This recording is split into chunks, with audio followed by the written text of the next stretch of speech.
Many of us have experienced traumas over the last several years with the pandemic. Multiple traumas, compounding traumas, traumas in our family systems. How do we live our best life with all of these traumas and learn how to not just survive, but actually thrive through those traumas? Today's guest, Hayley Adams, is going to talk to us about the work that she does with first-line responders and with other people who have experienced trauma to help them get unstuck and go from surviving to thriving. Have a listen and find out more. Soul Nectar Show, the Soul Nectar Show. You're invited, delighted to discover who you are. Anything is possible if you believe. So join us on this beautiful journey. Soul Nectar Show, Soul Nectar Show. Before we start this episode, I, Carrie Hummingbird, and I, Akeem Sami, want you to know that you are invited. You're invited to join Soul Nectar Tribe. If you like what you hear on Soul Nectar Show, You will love being in person with us in Soul Nectar Tribe. we invite you to check it out. First 30 days is free. Right now, go to carriehummingbird.com, KERRI hummingbird.com/membership and sign up. We'll see you at our next tribe gathering. And now, on to the show. Hello and welcome to another episode of Soul Nectar Show. That show where we talk about all things essence, where we gather around the campfire and we share our connection to that which is bigger than us, to the great mystery beyond the veil and into our very bodies, where we feel all the feels and we have all the thoughts and all the sensations, and we're swimming in a sea of other humanity that's also feeling all the feels and thinking all the things and rushing around and whatever else is happening. And it's kind of a little bit chaotic in 2022 up until now. And we are being called forth to another whole way of being in New Earth. And that's what we're here to explore. I'm your host, Carrie Hummingbird, and you know that I'm here for the Great Awakening. I am here for New Earth. I am here for dismantling the stuff that don't work and just letting Spirit guide us into the evolution of what is going to work so much better for so many more people on this planet. As I was coming into this episode today with the beautiful Hayley, what was coming up in my heart was really arising for me was this idea that so many of us don't understand that we're one human family, that we are one human family. We're all connected. And what happens to my brother and my sister happens to me. What happens to the untouchables happens to me. What happens to the wealthiest people happens to me, because we're all connected. It can't be any other way. And I feel like in this time when so many people in the world are afraid of each other and are wearing masks and social distancing and avoiding and running away from each other, and then the looming threat of war and all of these things, it boils down to like a sense of separation and insecurity, and not realizing that we're one human family. What affects one of us affects all of us. And beyond that, we're part of one ecosystem on the planet that is all connected. And the plants and the animals and the soil and the waters, the oceans, the mountains, whatever happens to our relations that are maybe not human, but are definitely present and sustaining us on this planet, what happens to them happens to us too. And this is all begging the question, how can we come into realization of that out of the dream, or I could say the nightmare of separation and anxiety and stress and trauma and depression and all those labels, all those ways that we could feel as super difficult, like where we feel like life is a struggle and we suffer. So we're here today with Hayley Adams, who is a retired combat veteran, trauma mental health therapist and coach, and an aspiring author. She is a trauma therapist and coach. She works with neuroscience-based modalities using the body, habits, mindset, and grounding skills to help those with trauma become unstuck and go from surviving to thriving. And Hayley hosts the Traumagility podcast about healing trauma. And I've actually been on that podcast. I'm super excited to share that episode with you all as well in the show notes. Just really enjoyed our conversation there. And she also does the podcast Frontline Strong, dedicated to first responders who also go through trauma as they're helping other people go through trauma. And how can we do this with grace, loving, open hearts, and compassion? That is, I know, on Hayley's heart on a daily basis. Welcome to the show, Hayley. Thanks, Carrie. Thanks for having me. So glad you're here. You're just like a breath of fresh air. Share with us how you got started in your understanding of trauma, and then lead us forward, because I know we were talking before the show and you've made a lot of realizations about trauma, and I would love the audience to hear these realizations, because many of the people that listen to this show are light workers and healers and therapists themselves, and they could benefit from your wisdom. Yeah. So my story starts at birth, actually. I had 19 different traumas before I was 17 years old, including I was in the Northridge earthquake in California. I had lost my home to a fire shortly after that. I had moved to Utah. I had a disability. I had Tourette syndrome and divorce, and crazy things happened throughout my life. And so I was addicted to this chaos of trauma. And I joined the military at 17 years old, and I wanted to serve. I didn't know what I wanted to do necessarily. I knew I didn't want to go to college, which I ended up doing like 8 years of college anyway. But I went to join, and I just found a love for service. And I really found myself going all around the world. And you had mentioned the mountains, and in Utah, there's the Rockies. And I spent a lot of time in the Rockies and just kind of self-reflecting on things. And then I decided when I came off of active duty that I really wanted to be a therapist, helping other people heal. Because when I joined the military, I then went to war. I went to Iraq and experienced a lot of things that were very new to me, because I kind of lived, as much as my trauma, showed up in my life, I kind of lived a shelter life because you didn't talk about it. And my mom, I love her to death, but she is a narcissist and she's an alcoholic. And so everything was, don't talk about it. Don't talk about it. Me. So I came into the realization that I was built to serve, but no one was serving me. Like I wasn't serving me, and I didn't allow anybody to. And so I went on this huge journey after being in a VA mental health inpatient unit, but I call it the psych ward. It was definitely a psych ward. I found myself in there, and I was like, this can't be the end of my story. This has to change. So I went down to the Utah desert in southern Utah and just spent an entire summer there. My kids stayed with their dad and their grandparents, my parents. And I just went on this huge spiritual journey, and I was put on, I went through all kinds of antidepressants through the VA. I cycled through all of the medications and nothing was working. So I was like, okay, it can't be anything that is chemical in the parts of the brain that these types of medicines are targeting. It has to be something else. It has to be something different.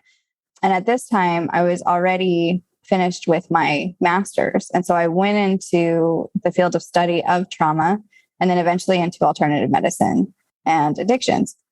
And I found that trauma is not just one diagnosis in the DSM of PTSD. Trauma is all encompassing. Trauma can look like a million different things. It can look like ADHD, OCD, DID, bipolar. A lot of my clients come to me and they're like, yeah, I've been diagnosed bipolar. I was like, is it really bipolar or is it just trauma? And so I work with the body, and I work with neuroscience-based principles and a touch of spirituality in there too. And I work mind, body, spirit to get the individual healed by integrating all of their parts. I love everything you just said. It's so powerful. This was my journey as well. And I think you know that. I was told for decades that I was either bipolar or manic depressive, and then it became borderline personality disorder. The shame I felt of that was so extreme. And it kind of sent me off down a rabbit hole of even worse behavior, right? Because then I felt like, well, I can't help myself, so I guess I can do whatever I want. And then I ended up destroying some more of my relationships in the process. And then I walked away from all that. And when I found my spiritual path, one of my guides, also my first teacher, said he thought it was all trauma. And he thought you could do healing, like shamanic healing on that to restore the earliest traumas, like heal the original wound. They talk about the original wound and shamanic healing as like when you get to the original wound, the first place that the pain started, and you heal that, then everything ripples forward from that moment because all the other things were just repetitions of that original trauma. Is that also what you see when you work with people? Funny enough, that's actually my model. And I use it. Awesome. Yeah, I use it and I liken it to a weed in a garden. And if you cut off the top of the weed with all these different issues, all these different, stems, it's going to grow back and maybe even bigger the next time. So you really have to rip out the root of the issue, of the core issue. And typically a lot of these core issues are from childhood because we know scientifically that the first years of life, like 1 through 5, are really the most important in development. And those are the years that are forgotten, but our bodies remember because our cells store those memories. And so I'll get clients in my office and they're like, well, I feel this way, but nothing happened to me. I had a great childhood. Like my parents were great. I had a great education and I played sports. And I'm like, okay, but you're rocking back and forth, which tells me that that's a very cerebral function. So what happened to you when you were really little? And so we go down into the nonverbals because those memories are nonverbal and you can't express them in language because it's a different language. And so I help them find their language that works best for them. So if they were sexually assaulted, their language could be sex. And a lot of that healing and that processing and that trauma and that communication that they're trying to do, that control that they're trying to get back is expressed through sexual things. That's so powerful because I swear you're speaking words that have come out of my mouth. It's like, I love everything you're saying. I'm looking at him going, Hayley got a lot of the same downloads. I started realizing in my own journey about how it was these early childhood moments of PTSD. I went through a lot of trauma, from 0 to 5. And I was like, oh, well, okay, 5-year-olds have a very limited vocabulary. 3-year-olds have an even more limited vocabulary. 2-year-olds don't have, and 1-year-olds and a baby, they don't have words. In the womb, there's no words for that. So if my trauma was in the womb because my mom didn't want to have me, for example, and was afraid to have a baby, like right from the moment she found out she was pregnant, and then that fear that she had and the anxiety she had continued, my consciousness picked up all of that, but it's at a different level of consciousness than the consciousness of words. So sitting in psychotherapy is not going to solve it because that can't even touch the level that's operating the program because it's below words. Right. And it's completely different. You're speaking Japanese versus German. And so now I also feel like we have to model, like, I know you do a lot of inner child healing because that's important for this. I've experienced that inner child healing is mostly what's going on, and it's nonverbal, most of it. So it's what? It's frequency, right? It's remothering, reparenting. So talk about that. Oh, goodness. I could talk so for juicy. hours about this. Okay. So vibrations are a thing. Mirror neurons are a thing. Pheromones are a thing. And here's a really important fact that not a lot of people know. Trauma doesn't just start in the womb. Trauma starts generations before you. And trauma changes your DNA code. And the DNA gets passed down from mother to child, mother to child, mother to child. And that gets affected by it. So you're not only dealing with your trauma, you're dealing with generations before you of trauma that you may not even be aware of, which is a third language. And so you have to go to the body. You have to go to the vibrations of what you feel. You have to go to being aware of, okay, can you feel your toes? Can you feel your fingers? No? well, then you're not really in your body. You're outside of your body. Your soul is not resonating with your body. And here's a fun fact about death. When people die, their vibrations go from their toes all the way up to their heart. And it stays in the heart. And when a person dies, it goes through the crown of their head each time. So as their soul leaves their body, it leaves your extremities. If you can't feel your extremities, that is shame. That is guilt. And it's resonating on a scale. Shame is about 20. Death is 0. Love is 1,000. And so you're literally killing yourself. You're dying if you're not present in the moment, feeling all of the feelings, not just the good ones, not just the bad ones. But if you shut yourself off to the bad ones, you're also shutting yourself off to the good ones as well. Yeah, it's powerful. And it has to be safe in order to feel all the feels. Mm-hmm. Because there's layers and layers of healing, and they all happen because the first, like the onion, you peel off the fat, thick layer of the onion, all of a sudden you just went up like, 10 degrees in your vibration, right? And you're like, oh, this is great. Oh my gosh, this is so much better than before. So I'm happy. It's like, keep going. What's deeper? Yeah. And you go to the next level deeper. And this is the part of the transformation journey that people have a hard time with, is that as you go deeper, it does feel more intense because you can feel. Yes. And then you realize, oh, my awareness wasn't in these places before, but I'm carrying all of this pain around. But my awareness was outside of this. So I just tuned it out or suppressed it or blocked it. But it was in my field generating my little attractor all the time to call into being everything I need to call the situations to provoke me into healing this thing that's under the surface that I won't look at. Mm-hmm. How many clients do you have that come in and say, oh, everything's fine. And then after about 10 minutes of your vibration with them and your safety and your love and your opening, they start to open and feel. And all of a sudden this huge thing came out that they forgot about. That's actually like an amazingly big deal to talk about. Like, how often does that happen for you? I would say like 100% of the time. Yeah. 100% of the time, because they try and minimize and be like, yeah, like I have this little issue, but I've been managing it like X, Y, and Z. But when we get down to it, it's like a huge issue. It's a huge issue. And it's like an onion of the layer. And the layers just go down to one very specific thing that I've seen. And it always starts with an I am. An agreement. An I am, an agreement. I love the 4 agreements.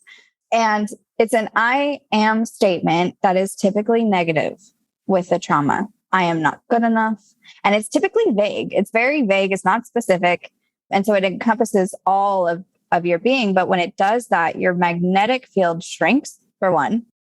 And you also attract the negative things. So with my domestic violence clients, and this has been a lifelong journey with myself as well, is I have a string of abusive relationships. But when we have a domestic violence in our lives, we often come up with this narrative of, well, my toxic exes, and I've got like 9 of them.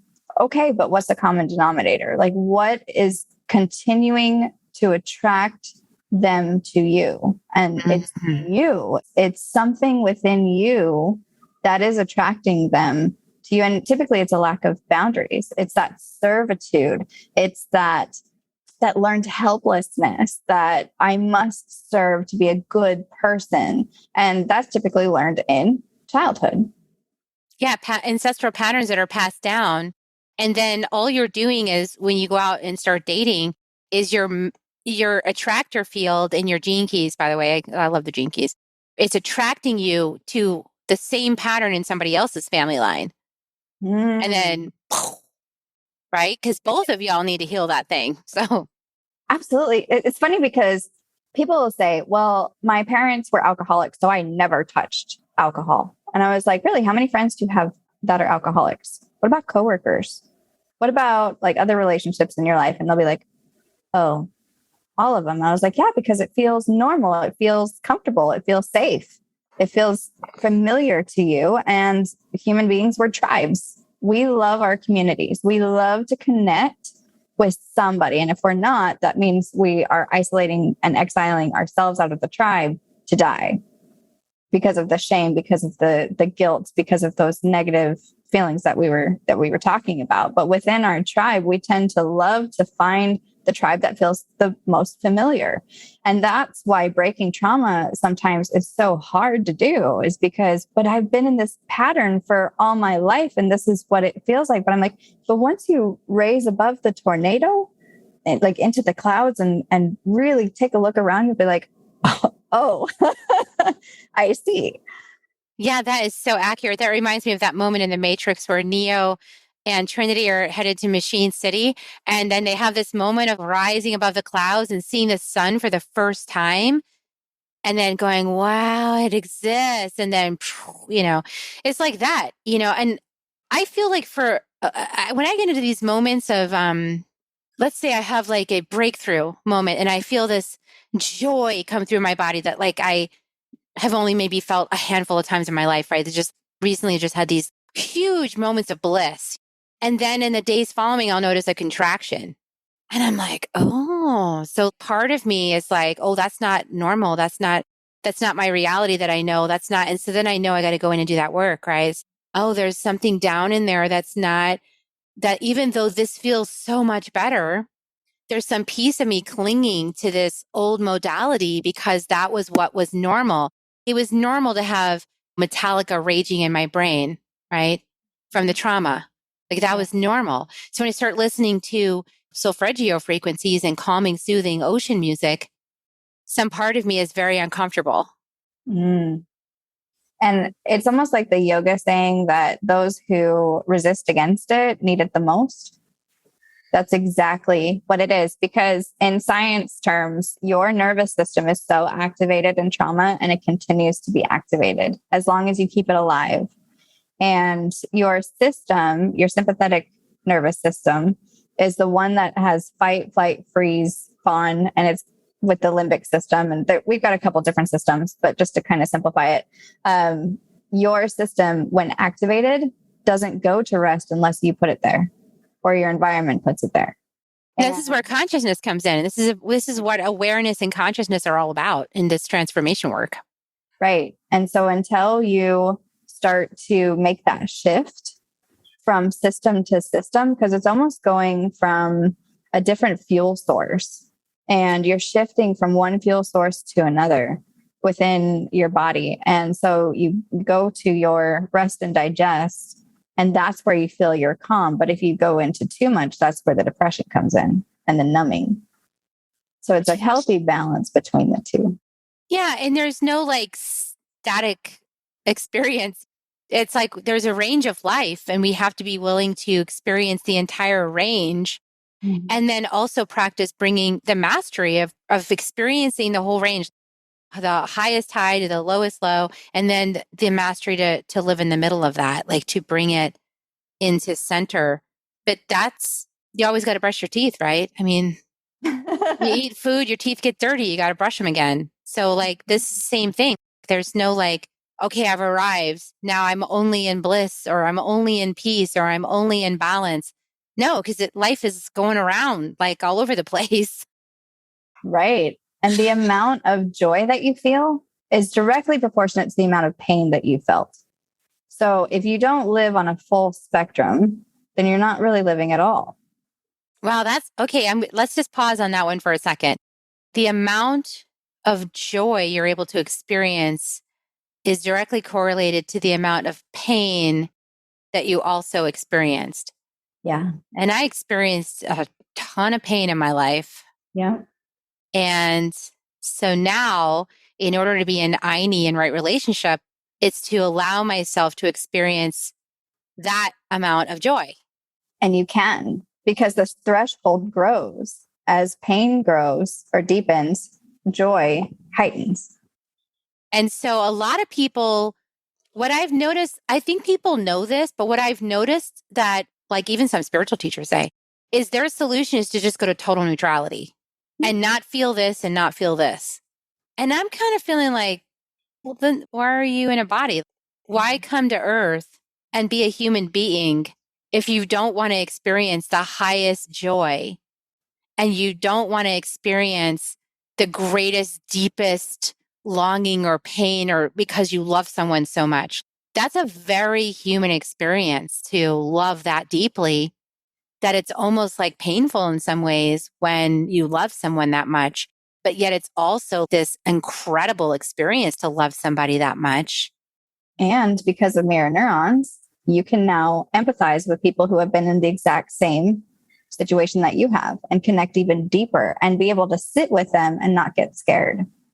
And that's how we expand our capacity to be present with everyone's experiences on the planet today who have inherited some pretty traumatic things in human history. Yeah. All over the planet, people have experienced some extremely traumatic things in human history. Mm-hmm. Now I'll tell you where neutrality works. And that's with mindfulness. In the moment when you do need to ground yourself, when you do need to come down from an activated state to a more peaceful state. Because if you don't create that safety with you, because in trauma, that's all that you're doing to heal is create a safe space, a safe bubble for you to feel what you feel, validate your feelings as real and that they are true, but they are not necessarily reality as we know it, right? Because what is reality? No one could say, right, Alan Watts? Because reality isn't in words. So when we take our feelings and we validate them and we sit with them and we do that reparenting and be like, okay, so my brat, I call it my brat is really activated right now. She's throwing a tantrum. And what age do I feel like? Well, I feel like I'm 9. Okay, I'm going to talk to that little 9-year-old within me. Okay, all right, what do you need? Let me hear you. Let me sit with you. Let me be with you. Just talk to me. Like, what is it that you're afraid of? What is it that you're angry of? And what is it that you're confused about? I will answer any questions that you have. And it's almost like having a group therapy session with your different parts and just talking. The round table of me's. Yeah, the round table of me's. And I use passengers on a bus or people at your table, right? And I use 2 different scenarios for different things. But if we're using the table analogy, like who is at your table? Who is talking the loudest? You've all been to like those family functions or dysfunctions, as I like to call them, where, the uncle's crazy and the mom's like yelling at the dad. And well, who's at your table and what does that look like? And so at my table, I had my mother. I had some of the girls from school that would make fun of me. And I would have like a really good mentor, like one of the teachers that I'll just love forever. And different people come and go throughout your life and sit down at your table, but it's up to you to control it because you're at the head of the table. Your authentic self as you are now, your higher self, your higher being will sit at the head of the table and be like, okay, so you're a little too loud. Like you need to leave the party. Yeah. Well, little children, like as a mom, I think being a mom helps with this because we have direct experience of parenting actual children. I say children bodies that are outside of us. And so we get this opportunity to guide and nurture and be responsible for these external beings that are in bodies walking around. And we have to be present for moments where they start screaming in the supermarket, and you're like looking around like everyone's wanting me to make this stop and I can't. Or like the time I had my older son on the little tiny plane in between islands in Hawaii, and he decided that was the best time to start screaming. On a little tiny plane, but everyone wanted me to make it stop. And I'm like, I can't. What am I going to want me to smother him? I mean, what do you, he's going to, I can't. Benadryl. I mean, nothing I did would make this kid happy. Like in that moment, he didn't like the plane. He didn't like the altitude or whatever it was going on for him. It freaked him out. So anyway, I mean, things like that, we have to deal with those things in the moment. And then but see, like I realized like all of that on the outside was also what I needed to be doing on the inside. It's just that I had to come to the realization that all of that was going on inside of me on the inside. It's just that I had this false idea that I was one solid being with one brain and one heart and one body, and that was just one of me going on. And that was the biggest lie ever. And I think that's what DID people show us, right? Like there's a great show, The United States of Terror. I've never seen that. No. Oh my gosh, it's on Showtime, I think, or something like that. Anyway, it was this TV series a dozen years ago.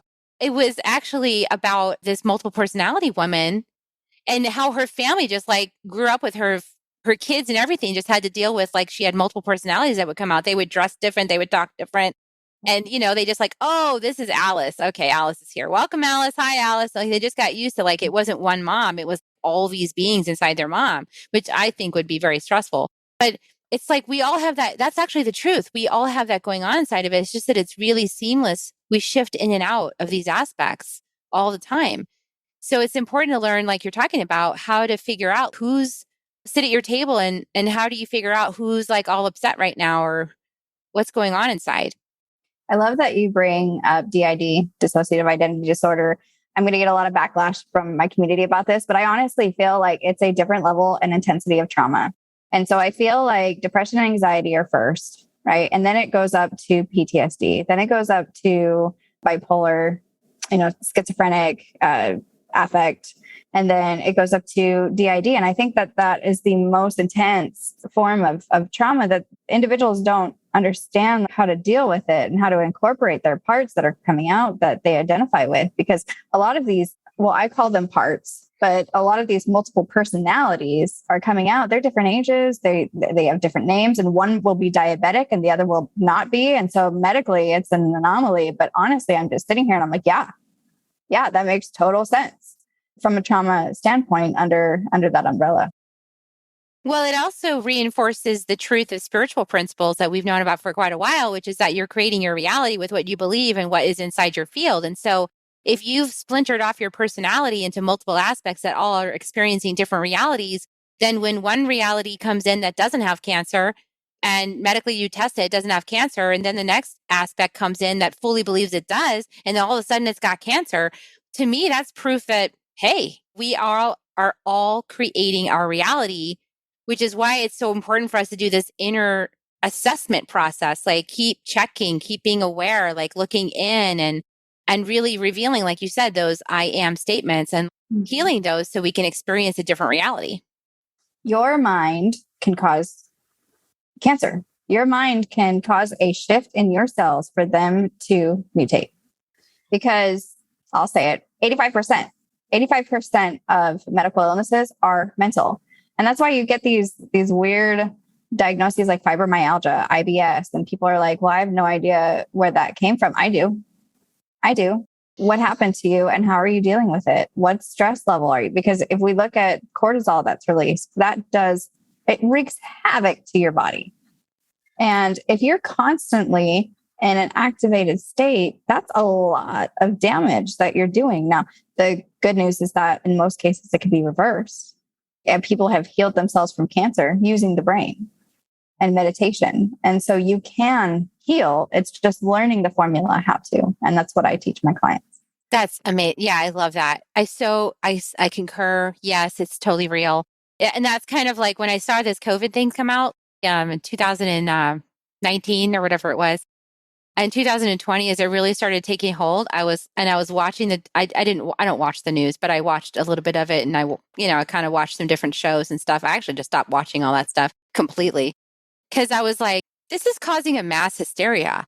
And not only is it causing a mass hysteria, it's causing a fear story that everyone is believing and agreeing to. And because they're believing and agreeing to it, they're manifesting more of it as if it's true. And because they're doing that, they're all getting sick. And they're getting so sick, they're dying from it. It was like, we're just creating this whole thing as a collective. And I was like, I'm not creating that anymore. I'm not part of that. Now, I did actually get it, but I got it like this year, beginning of the year in January, pretty much through the 22nd, I had it. And I thought back to myself because I was like, how did this happen? Because I kept getting told I'm not going to get it. I'm not going to get it. It's not my thing, whatever. And I remembered back to this one moment, like a week before I got it, where I said, you know what? I would be okay with having that just so I could prove that I've had it so I don't have to get a vaccine. Yep. There. Bam! It showed up. I was like, you're kidding, right? I opened some little door And it just came right in. But I'm okay with it because I learned a lot from it during that 3 weeks. I was like, wow, I've learned a lot from this. I learned I love to taste things and I love to smell things. And I learned that I need to rest and take care of my body and relax. I mean, this was a big medicine teacher for me. I really learned a lot from it.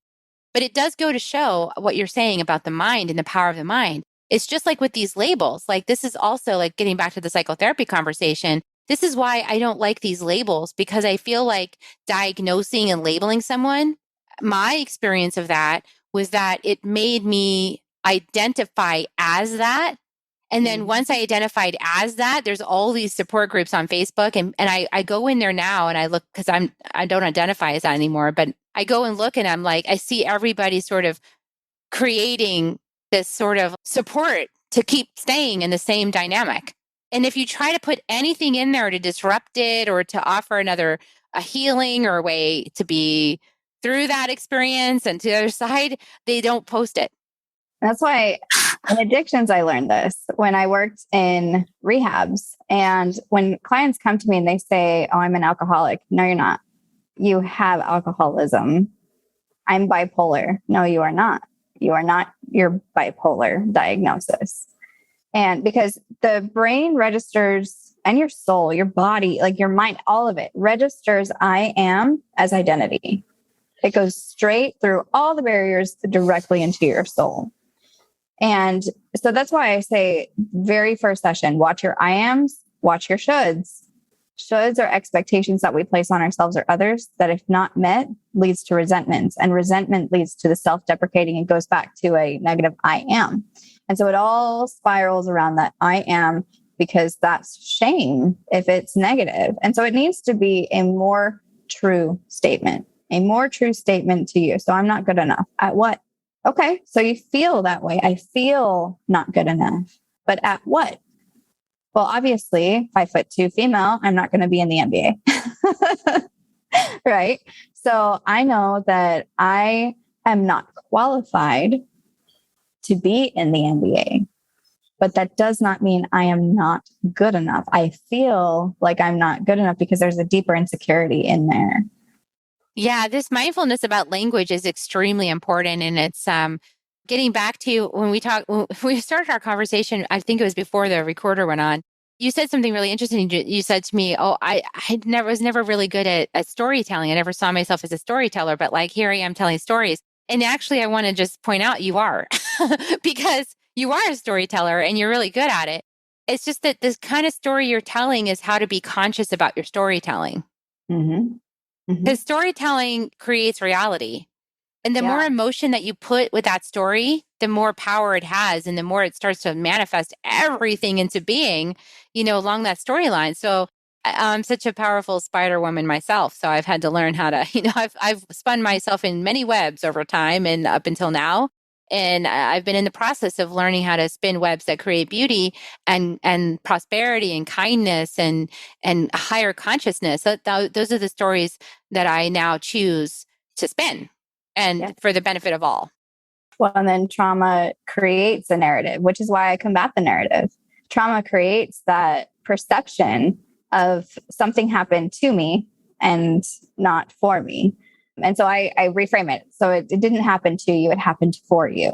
And it didn't happen to you specifically, identity-wise, right? It happened. And we could just cut it off right there. It happened. It happened, period. And what's the story you're going to tell about it to give yourself more opportunity for everything you actually desire to occur? Right. What are you going to manifest that thing from this? Okay. So it happened. So what are we going to create? And this is the fun part. And this is where excitement comes in. This is where joy really comes in for my clients, because once they say, I can let go of the pain, what? Like, I don't have to suffer. I don't have to stop. Like I could put down these 1,000-pound weights. Okay. So what's next? And sometimes there's a fear of the unknown, right? Because it's chaos over here and chaos feels normal, but now we're shifting into okay, now I get to create it. Oh, I'm in control? What? I've never been in control before. Oh my gosh, this is so fun. And then so I'll even do art projects with my clients. It's like, okay, so just feel it. Like, what would it feel like if you had everything that you ever wanted in life? You know, what kind of people would be in your life? How would you speak about yourself? And what are you doing? Place yourself there mentally, because your brain is so powerful that you can, because you make your own reality. And so you get creative and you start to feel those feelings that have been trapped underneath the negativity forever. And then you start to become hopeful. And then the wonder comes out and your soul goes back into your body and your body becomes safer. And then you really start to live life. And it's just sad to know that, you know, my trauma has taken almost 30, I'm 30, almost 33 right now, but almost 30 years to really just to move past that and really live and experience. And I was like, well, I can look at that as 30 years lost, or I can say this is 30 years of experience to put on a resume. Well, there you go. I actually had somebody said to me that that their sensei or their master said that anybody who comes into this life to be a guide for others, like a teacher, healer, guru, or whatever, for other people, you've got to go through your own training ground on the mental body, the emotional body, and the physical body before you can be in service to other people. And that makes perfect sense to me. I mean, I could complain too, 20 years in psychotherapy couch and then another 10 on my magical path, like experiencing all of this cool stuff. But yeah, that's a long time to be sort of in this self-inquiry. But then because it's like you made a map, you know how to navigate that. And now you can be in service to others because you can see the signposts of where they might be and guide them. If you want to be a teacher, healer, guide, that's what you got to do. So for everybody listening, because I know so many of you listening to this podcast, that's who you are, because you wouldn't be tuned into me if you weren't. You're here for the Great Awakening. You're here for this. So just realize that, all the struggle up until now, everything you think was a waste of time or gosh, it shouldn't be so. That's all the stuff that trained you, so like it's your medicine bag to give to others. And yeah, beautiful. And if you want to work on this more with Hayley, like if you just love Hayley's energy, I mean, who doesn't? I dig it. I was like, dang, I like Hayley's loving energy. She actually is offering a special for all of you in the Soul Nectar Show audience, that if you book with Hayley for one-to-one coaching and use the promo code, my name, Kerri, Kerri, then you'll receive $100 off the Diamond Coaching Package. That's fantastic. So I will definitely put those links and information into the show notes so that you can get that special awesome deal. Is there anything else you want to share with the listeners at this time, Hayley? Just be you, and it's okay to be you. And you are uniquely you, and there's no other person out there that has your DNA, except for if you're an identical twin. But even then, you still have different fingerprints, and that makes you amazing. It makes you special. It makes you loved. And thank you so much, Kerri, for what you're doing and the energy that you're putting out to the world. And you and I both have the same just goal of just to spread love, because there's a lot of pain that's being spread around as well, and like anxiety and worry. And I just want to combat that. And so thank you so much for what you do. Absolutely. Thank you so much. So, well, now it's down to you, listeners and viewers. I'm going to ask you to like, share, and subscribe. That helps this podcast get reached by even more people. I want to celebrate that the last time I looked, this podcast was the top 5% globally. That's fantastic. Can we all work together and get it up higher? Can we get it up to like a top 2% or where it shows up on like the top 10 podcasts on Apple or something like that? Let's just, let's get this message out there. Let's really get it out there. Appreciate your help. Whatever you can do to do that, share it out or whatever. And thanks in advance. Here come some kisses. Would you like to give kisses to everybody? Here we go. Mwah! Mwah! We love you, everybody. We love you. Have a beautiful week, everyone. And we'll see you next time on Soul Nectar Show. Bye for now. If you found even one gold nugget in this episode of Soul Nectar Show, will you do us a favor? Will you subscribe, like, and share this episode? Maybe even write a comment and let us know what you thought about it. We really, really want to engage with you at a much deeper level. Let's be part of community together. Have a great week, everyone. Bye for now. To dive in deeper to nourishing conversation, visit soulnectar.show. Soul Nectar Show. Awaken the Show. Take a sip from the drip of the nectar, from the source of who you are.